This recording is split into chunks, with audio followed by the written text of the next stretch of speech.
ఓం నమో వెంకటేశాయ. శ్రీమహాగణాధిపతయే నమః. శ్రీరామకృష్ణ గురవే నమః. అనంతరూపోऽనంతశ్రీర్జితమన్యుర్భయాపహః చతురశ్రో గభీరాత్మా విదిశో వ్యాదిశో దిశః. శ్రీ విష్ణు సహస్రం 100వ శ్లోకంతో నామస్మరణ చేసుకొని భీష్మ ఉపదేశం విందాం.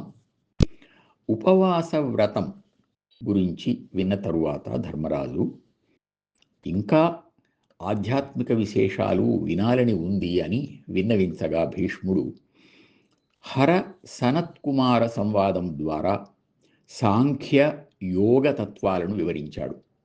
అప్పుడు సన్నిహితుడైన బృహస్పతి ద్వారా ధర్మరాజు జీవుడు మహాప్రయాణ సమయంలో వెళ్ళే విధానాన్ని, తదనంతర జన్మ విశేషాలను తెలుసుకున్నాడు. తరువాత భీష్ముని ద్వారా అహింసా స్వరూపాన్ని కూడా సమగ్రంగా విని ఇంకా కొన్నింటిని పూర్వం విన్నవే అయినా మళ్ళీ అడిగి తెలుసుకున్నాడు. నారద పుండరీక సంవాదం ద్వారా నారాయణుడే పరతత్వం అని మరొకసారి గ్రహించాడు. సౌమ్య భాషణం వల్ల రాక్షసులకు కూడా సద్భావం కలుగుతుంది అని ఆ విశేషాలు విన్నాడు. చిన్నవి పెద్దవి, అడిగినవి అడుగనివి అనే తేడా లేకుండా తానడుగుతున్న అన్ని విషయాలకు ఓపికగా సమాధానం చెబుతున్న తాతగారిని నిండుగా చూస్తూ చేతులు జోడించి ధర్మరాజు, పుణ్యాత్మ, మమ్మల్ని సంసార సముద్రం దాటించడానికి నీ దయాతిశయమే ఒక పెద్ద ఓడ. మా సకల పాపాలు పరిహారమయ్యేటట్టుగా ఏదైనా ఒక పుణ్య చరిత్ర వినాలని ఉంది అని అనగా భీష్ముడు, ధర్మరాజా, ఇదొక సుకృతం. సర్వలోక శరణ్యుడైన కృష్ణుడే వింటున్నాడు. వేదవ్యాసాది మహామునులు ఇంకా ఇందరు రాజోత్తములు వినడం సామాన్యమా? ఈ గౌరవం నాకు లభించిన ఒక గొప్ప అదృష్టం కదా అని నీవడిగిన దానికి తగిన ఒక గొప్ప పుణ్యకథ, ఉమామహేశ్వర సంవాదం ఉంది. అది ప్రసక్తం కావడానికి కారణమైన శ్రీకృష్ణ వృత్తాంతాన్ని ముందుగా తెలియజేస్తాను అని పరమ సంతోషంతో అంపశయ్య మీద ఉన్న ఆ భీష్ముడు భక్తిపూర్వకంగా కృష్ణునికి నమస్కరించి చెప్పసాగాడు.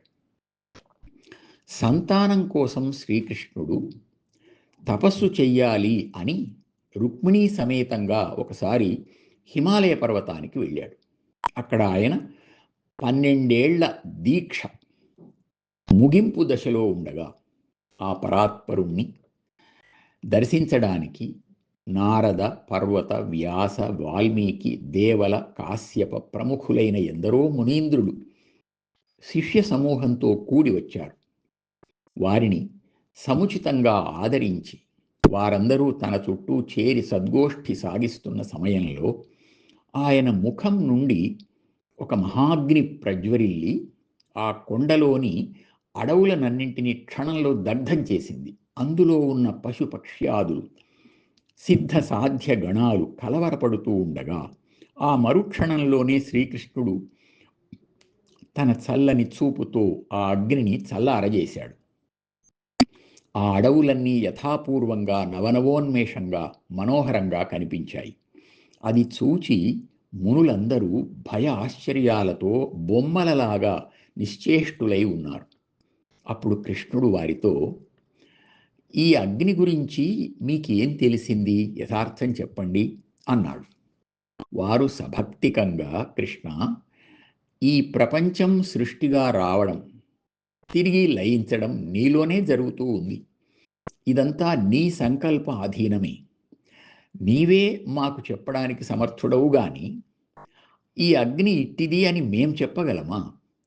తెలియకనే కదా నిశ్చేష్టులమయ్యాము అన్నారు.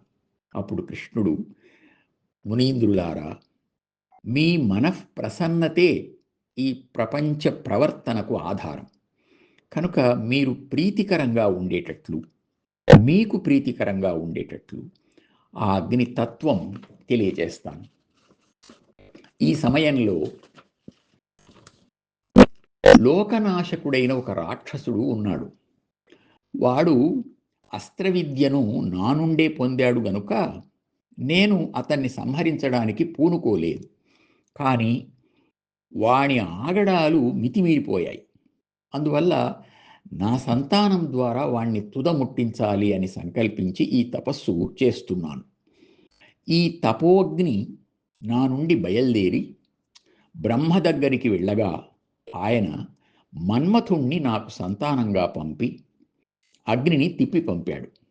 అది వెళ్ళిపోతూ ఈ అడవిని కాల్చగా నేను దాన్ని చల్లార్చాను.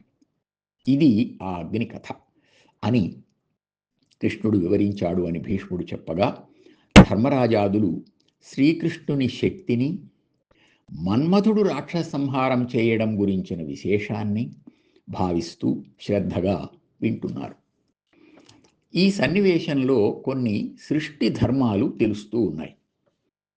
కృష్ణుడు భగవంతుడే అయినా మానవాకారంతో జన్మించాడు గనుక తపస్సు చేసి బ్రహ్మ ద్వారానే సంతానాన్ని పొందాడు.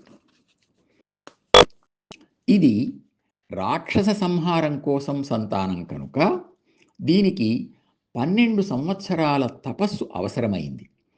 అప్పుడు ఆవిర్భవించే శక్తే ఆయన పుత్రుడు అని అంటారు. ఇక మన్మథుడు సంహరించిన రాక్షసుడెవరో ఇక్కడ పేర్కొనలేదు గాని శంబరాసురుడు అనే రాక్షసుడిని సంహరించినట్లు శ్రీమద్భాగవతంలో ఉంది. మన్మథునికి మరొక పేరు ప్రద్యుమ్నుడు. ఆయన సర్వం మాయాశక్తి వినాశిని అనే విద్యతో శంబరాసురుణ్ణి, అతనికి సంబంధించిన శాంబరి అనే అల్ప మాయను జయించి అతన్ని సంహరించాడు. ప్రకృతిలో ఉన్న శక్తులకన్నిటికీ మూలాధారమైన వాడు భగవంతుడే. ఆ శక్తులను సంపాదించి దుర్వినియోగం చేస్తే వారిని రాక్షసులంటారు, సద్వినియోగం చేస్తే వారిని దేవతలంటారు. సాధకులందరూ ముందుగా తమలో ఉన్న రాక్షస శక్తులను తొలగించుకొని దైవీ శక్తులను పెంపొందించుకోవాలని, ఆ విధంగా చిత్తశుద్ధి ఏర్పడితే అప్పుడు జ్ఞానరూపమైన ఉమామహేశ్వర సంవాదాన్ని గ్రహించడానికి ఆ చిత్తశుద్ధి చక్కని పీఠం అవుతుందని భీష్ముల వారు ఈ శ్రీకృష్ణ తపో వృత్తాంతాన్ని ముందుగా తెలియజేశారని గ్రహించవచ్చు. ఓం నమో వెంకటేశాయ.